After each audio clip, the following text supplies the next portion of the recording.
खुलुमबाय गिबियावनो बर' रादाब नायनानै मोजां मोनग्रा गासैबो रायजो राजा नोंथांमोनखौ आंनि चेनेलाव फिन खेबसेबाव बरायनाय बावहरग्रोनाय थाबाय। आसा खालामो बयबो मोजाङै दङ। नोंथांमोननि थाखाय आं मोनसे गोदान खौरां लानानै नुजाथिफैलायबाय। आसा खालामो नोंथांमोना खौरांखौ नायनानै मोजां मोनगोन। थार बिजिरनाय नागिरनानै गोबां माहारियारि आफादफोरा पुलिसनि हेंथायै गोख्रों खुद्रिसारदों। तामुलपुराव अभिषेक दास मुंनि सासे सुबुंखौ बुथारनायनि थार बिजिरनाय नागिरनानै सरनिया कछारी फरायसा आफाद आरो आसु, एबसु, आरसु आरो आक्रासु जयै लोगो नांनानै बे गोख्रों खुद्रिसारनाय हाबाफारिखौ लादों। बुथारजानाय अभिषेक दासखौ बुथारग्रा दायनिगिरिनि हेंथायै थानायाव केस थिसननाय जादोंमोन, नाथाय 12 सान बारलांब्लाबो दिनैसिम जेबो खौरां एबा दायनिगिरिखौ हमनो हायाखै होननानै गोख्रों अजद दैखांदों। आरो दायनिगिरिखौ हमनो हायाब्ला बेनि सायाव फिन आरोबाव बेनिख्रुइ गोख्रोंसिन खुद्रिसारनाय हाबाफारि लानाय जागोन होननानैबो गोख्रों अजद दैखांदों।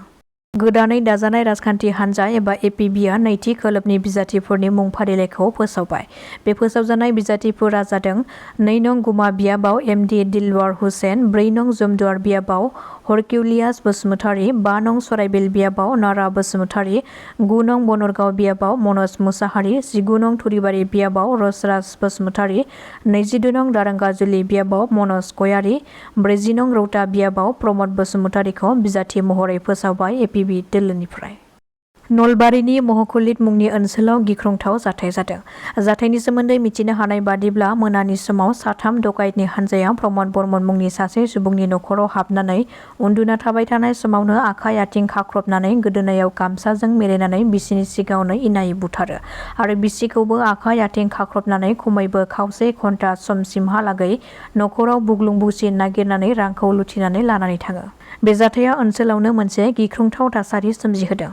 जायगानि सुबुंफोरा फोरमायथिनाय बादिब्ला नलबारि ओनसोलनि गुबुन गुबुन जायगाफ्राव बेबादि डकाइत हाबनाय जाथाया जाबाय थायो, नाथाय बेबादि गिख्रंथाव बुथारनानै लुथिनायखौ गिबि खेब ओनसोलाव नुदों। बेखायनो दायनिगिरिखौ गोख्रों साजा होनो नांगौ, जाहाथे बेफोरबादि जाथायखौ उननि समाव मावनो गियो होननानै पुलिस बिफानखौ दाबि खालामदों जायगानि सुबुंफोरा। अखा हाबाय थानायनि जाहोनाव गहपुराव दैबानाजों मोगा मोगि जानांदों गोबां सुबुंफोरा। गहपुरनि ब्रह्मजान दैमानि दैया हरखाब माथावरि बायनायनि जाहोनाव दैया लोमसावनानै दैबानाजों मोगा मोगि जानो गोनां जादों।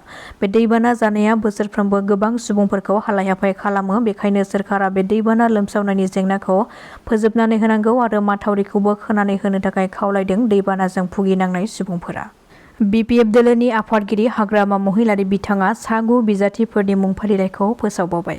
बिपिएफ दोलोनि नैथि खोलोबनि बिजाथिफोरनि मुङा फारियै 5 सेरफाङाव श्याम चन्दी, रौतायाव चरण बर', 9 सेरफाङाव पाउल टप्प', माना सेरफाङाव जांगिला हाज'वारी, सालबारियाव दिगन्त गयारी, कक्लाबारियाव सोमखोर बर', थुरिबारियाव कालिलुर रहमान, गयबारियाव जितेन मोसाहारि, खालिंदुवाराव बनजार दैमारिखौ बिजाथि महरै फोसावबाय। 2 नं गुमा बियाबनि गोदान राजखान्थि हान्जा एबा एपिबि हान्जानि बिजाथि दाबिदार रबिराम नार्जारिनि बिबान एंगारनायनि सायाव खौरांमेल खुंफुंदों। बिथांमोना बे खौरांमेलनि गेजेरजों फोरमायथिनाय बादिब्ला, जों एपिबि दोलोखौ दानाय समाव गोबां बायदिसिना साननायनि गेजेरजोंसो दानाय जादोंमोन। नाथाय बे समफ्राव जों एपिबि दोलोखौ दानाय समाव गोबां रंजाखांनाय मोन्दोंमोन, नाथाय दिनैनि सानाव जों बेबादि थासारिखौ एपिबि दोलोआव नुनो मोननाय जायाखै। मानोना एपिबि दोलोआव थानानै जों जाबादि जों बे गुमा ओनसोलनि सोद्रोमाफ्रा सानखिहर दोलोखौ गोख्रों खालामनो थाखाय खामानि मावदोंमोन, नाथाय बे खामानि मावनायखौ दैदेनगिरिफ्रा जोंखौ नायसनाखै आरो बिथांमोना सोरनिबा थुनज्लायनायाव दोलोनि गेजेराव गनायथावै खोथा बुङो। बेनि थाखाय जों गोबां सैज्य खालामनानै थाबोदोंमोन, नाथाय दोलोनिफ्राय आरोबाव नासयजानायखाय जों दोलोनिफ्राय ओंखारनो गोसो गैयाब्लाबो ओंखारनो गोनां जादों। बेखायनो एपिबि दोलोनिफ्राय नङाब्लाबो आं उदां बिजाथि महरै गेलेनो थाखाय राजि होननानै खौरां मेलनि गेजेरजों बुंथियो एपिबि हान्जानि बिजाथि दाबिदार रबिराम नार्जारि बिथाङा। बिपिएफ दोलोआ गयबारि बियाबाव राहुल रापाखौ बिजाथि फसंनो नागिरनायनि हेंथायै गोख्रों खुद्रिसारदों। बिपिएफ दोलोनि सोद्रोमाफ्रा फोरमायथिनाय बादिब्ला, बावैसो सान सिगाङावसो कंग्रेस दोलो एंगारनानै बिपिएफ दोलोआव गोदानै हाबफैनाय राहुल रापाखौ बिजाथि फसंनो नागिरनायखौ सुलुंनिफ्राय मिथिनो मोननानै बेनि हेंथायै गोख्रों खुद्रिसारदों। मैया दाखालिसो दोलोआव हाबफैनानै माब्रै राहुल रापाया बिजाथि मोननो हाथावगौ होननानै बिपिएफ दोलोनि सोद्रोमाफ्रा खुद्रिसारदों आरो राहुल रापानि अनगायै जितेन मोसाहारि, रिंसार बर' आरो जगेन बसुमतारी बिसोर साथामनि गेजेरावनो सासे बिजाथि महरै सायख'नांगौ होननानै हाग्रामा महिलारी बिथांनिसिम खावलायहरदों गयबारि ब्लक आरो प्राइमारिनि मावथिफ्रा। बे खावलायनाय लेखायैनो हाग्रामा महिलारी बिथाङा बिपिएफनि बिजाथि महरै गयबारि बियाबनिफ्राय जितेन मोसाहारिखौ सायख'बाय। BTC बिसायख'थिखौ लानानै दासान्दि राजखान्थि दोलोनि गेजेराव गोबां दान्थे बिदान्थेया सोलिगासिनो दङ।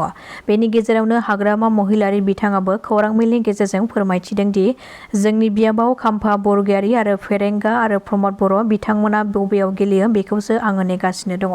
बिसोर साथामा बबेयाव गेलेगोन बेयो रोखा जानायनि उनावसो आं नैथि बिसायख'थिखौ बबेयाव गेलेगोन बेखौ थि खालामगोन। बिसोर साथामखौ आंनो नांगौ होननानै बुंथिदों हाग्रामा महिलारि बिथाङा। दासिमनि खौराङा एसेनोसै। नोंथांमोना खौरांखौ नायनानै मोजां मोनदोंब्ला चेनेलखौ साबस्क्राइब खालामनानै लानो हागोन। गोजोन्थों।